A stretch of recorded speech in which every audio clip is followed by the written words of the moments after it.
सावन भगवान शिव का प्रिय माह माना गया है।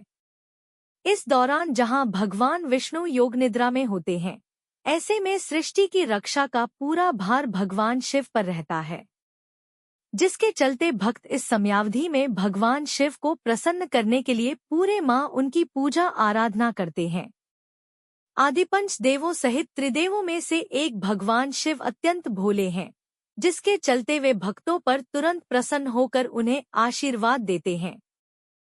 पंडितों और धर्म के जानकारों के अनुसार यदि आपके मन में भी कोई इच्छा है जो तमाम प्रयासों के बावजूद पूरी नहीं हो पा रही है, तो ऐसे में इस बार सावन सोमवार का व्रत करके यहाँ बताई गई व्रत कथा का पाठ अवश्य करें। इस प्राचीन कथा के संबंध में मान्यता है कि सावन सोमवार के दिन यदि व्रत रखकर इस कथा का पाठ किया जाता है तो व्यक्ति की मनोकामना पूर्ण होती है। तो चलिए अब सुनते हैं प्राचीन सावन सोमवार की कथा। कथा के अनुसार प्राचीन काल में एक साहूकार भगवान शिव का अनन्य भक्त था। इस साहूकार के पास धनधान्य की कोई कमी नहीं थी, लेकिन हर रोज शिवजी के मंदिर जाकर वह संतान की कामना को लेकर वहां दीपक जलाता था। कारण सब कुछ होने के बावजूद उसकी कोई संतान नहीं थी। एक दिन माता पार्वती ने साहूकार के इस भक्तिभाव को देखते हुए भगवान शिव से कहा कि प्रभु, इस साहूकार को यदि किसी बात का कष्ट है तो उसे आपको अवश्य दूर करने का कष्ट करें, क्योंकि यह आपका अनन्य भक्त है। इस पर भगवान शिव ने कहा कि हे पार्वती, यह दुखी इसलिए है क्योंकि इस साहूकार की कोई संतान नहीं है। इस पर जवाब में माता पार्वती ने कहा कि हे ईश्वर, कृपा कर इसे पुत्र का वरदान दे दीजिए। तो भोलेनाथ ने कहा कि हे पार्वती, साहूकार के भाग्य में पुत्र का योग है ही नहीं। ऐसे में अगर इसे पुत्र प्राप्ति का वरदान दे भी दिया जाए तो भी वह बालक केवल 12 वर्ष की आयु तक ही जीवित रह सकेगा। माता पार्वती ने भगवान शिव की ये बात सुनकर कहा कि हे प्रभु, इस साहूकार को पुत्र का वरदान आपको देना ही होगा, वरना भक्त आपकी सेवा और पूजा क्यों करेंगे। माता के द्वारा बार बार कहने से भोलेनाथ ने साहूकार को पुत्र का वरदान तो दे दिया, लेकिन साथ ही यह भी कहा कि वह केवल 12 वर्ष की आयु तक ही जीवित रहेगा। यह सारी बातें सुनकर साहूकार न तो खुश हुआ और न ही दुखी। वह पहले की ही तरह भोलेनाथ की पूजा अर्चना करता रहा। जिसके कुछ समय बाद साहूकार की पत्नी गर्भवती हुई और उसने 9वें महीने एक सुंदर से बालक को जन्म दिया। पुत्र के जन्म को परिवार में खूब हर्षोल्लास मनाया गया, लेकिन साहूकार पहले ही की तरह रहा और उसने बालक की आयु 12 वर्ष की का जिक्र किसी से भी नहीं किया। 11 वर्ष की आयु के हो गए बालक के लिए एक दिन साहूकार की सेठानी ने बालक के विवाह के लिए कहा। तो साहूकार बोला कि वह अभी बालक को पढ़ने के लिए काशी भेजेगा। इसके लिए उसने बालक के मामा जी को बुलाया और कहा कि इसे काशी पढ़ने के लिए ले जाओ। साथ ही ये भी कहा कि रास्ते में जिस किसी भी स्थान पर रुको वहां यज्ञ करने के साथ ही ब्राह्मणों को भोजन भी कराते हुए आगे बढ़ना। ऐसे में बालक व उसके मामा काशी जाते समय जिस भी स्थान पर रुकते वहां यज्ञ व ब्राह्मणों को भोजन करते हुए आगे बढ़ते थे। इसी दौरान रास्ते में एक राजकुमारी का विवाह था। इस राजकुमारी का जिससे विवाह होना था वह एक आंख से काना था।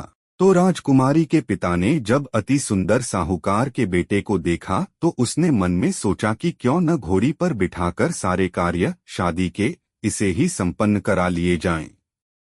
बालक के मामा से उसने बात की और अथाह धन देने की भी बात कही। इस पर बालक के मामा भी राजी हो गए। फिर साहूकार का बेटा विवाह वेदी पर बैठा और विवाह संपन्न होने के पश्चात जाने से पहले उसने राजकुमारी की चुंदरी के पल्ले पर लिख दिया कि तेरा विवाह तो मेरे साथ हुआ, लेकिन जिस राजकुमार के साथ तुम्हें भेजेंगे वह तो एक आंख का काना है। फिर वह अपने मामा के साथ काशी के लिए चला गया। वहीं अपनी चुनरी पर जब राजकुमारी ने यह लिखा हुआ देखा तो उसने राजकुमार के साथ जाने से इनकार कर दिया। इस पर राजा ने भी बारात के साथ अपनी पुत्री को विदा नहीं किया, जिसके बाद बारात वापस लौट गई। इधर साहूकार का पुत्र और उसका मामा भी काशी पहुंच गए। एक दिन मामा ने यज्ञ रहा था, लेकिन भांजा बहुत देर तक बाहर नहीं आया। इस पर जब मामा ने अंदर जाकर देखा तो पाया कि भांजे के प्राण निकल चुके हैं। वह बहुत परेशान हुआ, लेकिन यह सोचकर चुप रहा कि अभी रोना पीटना मचाया तो ब्राह्मण चले जाएंगे, जिससे यज्ञ अधूरा रह जाएगा। ऐसे में जब यज्ञ संपन्न हो गया तब कहीं जाकर मामा ने रोना पीटना शुरू किया। इसी समय भगवान शिव व माता पार्वती वहां से जा रहे थे कि तभी माता पार्वती ने शिवजी से पूछा, हे प्रभु, ये कौन रो रहा है? इस पर उन्हें पता चला कि भोलेनाथ के आशीर्वाद से जन्मे साहूकार के पुत्र की मृत्यु हो गई है। इस पर माता पार्वती ने भगवान शिव से कहा कि हे स्वामी, इसे जीवित कर दें, अन्यथा रोते रोते इसके माता पिता के भी प्राण निकल जाएंगे। इस पर भोलेनाथ ने कहा कि हे पार्वती, इसकी आयु इतनी ही थी, सो वह भोग चुका। लेकिन माता के बार बार आग्रह करने पर भोलेनाथ ने उसे जीवित कर दिया। और लड़का ओम नमः शिवाय करते हुए जी उठा और मामा भांजे दोनों ने ईश्वर को धन्यवाद दिया और अपनी नगरी की ओर लौटे। रास्ते में फिर वही नगर पड़ा जहां लड़के को घोड़ी पर बिठाकर राजकुमारी के साथ शादी के सारे कार्य संपन्न किए गए थे।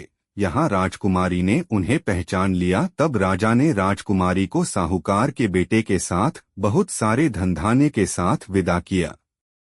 उधर साहूकार और उसकी पत्नी छत पर बैठे थे। उन्होंने यह प्रण कर रखा था कि यदि उनका पुत्र सकुशल न लौटा तो वह छत से कूदकर अपने प्राण त्याग देंगे।